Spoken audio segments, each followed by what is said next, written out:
read and learn. Sky is so bright.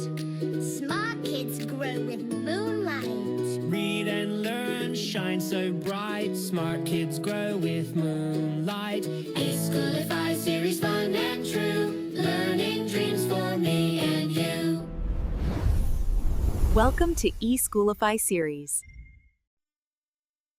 अस्सलाम वालेकुम, Syeda Maryam नकवीज़ here. मोहतरम असातिज़ा ग्राम, कैसे हैं आप?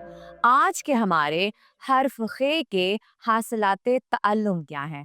बच्चा हर्फ खे की असली और इब्तदाई अशकाल की पहचान कर सके और बच्चा हर्फ खे की अस्वात हरकत के ज़रिए पढ़ सके। तो पहले सीखते हैं कि हर्फ खे लिखते कैसे हैं। आपने बच्चा लिख रहा होगा तो आपने कहना है, साथ साथ इसकी दोहराई करें। ऊपर जाए दाएं जाए चांद बनाए, ऊपर जाए दाएं जाए चांद बनाए। खे के ऊपर एक नुक्ता लगाएं। ज़ख़ीरा अल्फाज हैं खरगोश, खत, खुबानी, खरबूजा। इसके अलावा खच्चर, खैमा, ठीक है, और ख्वांचा, मुख्तलिफ अल्फाज आप लेकर उनके फ्लैश कार्ड बनाकर बच्चों को दिखाकर बहुत अच्छी तरह से इनकी पहचान करा सकती हैं। जिस दिन आपने खे कराना है उससे पहले आपने दोहराई करवानी है। जीम ज, चे च, हे ह, खे ख, चारों। और बताना है कि जीम के खानदान में कितने हुरूफ होते हैं? 4।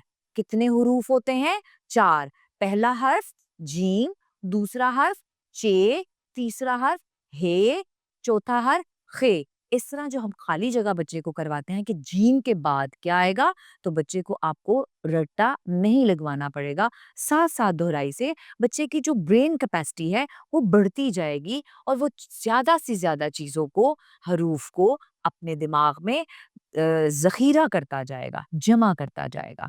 अच्छा, इसके बाद कहानी के बाद आपने सवाल पूछने हैं कि खरगोश क्या खा रहा था?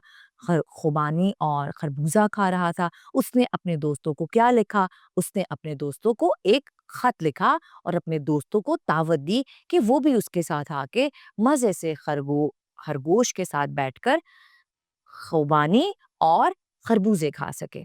शेयरिंग इज केयरिंग, इसमें हमने सिखाया।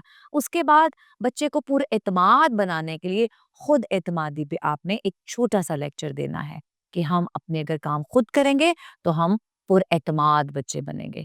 इसके साथ ही मरियम नकवी को इजाज़त दें। शुक्रिया, अल्लाह हाफ़िज़।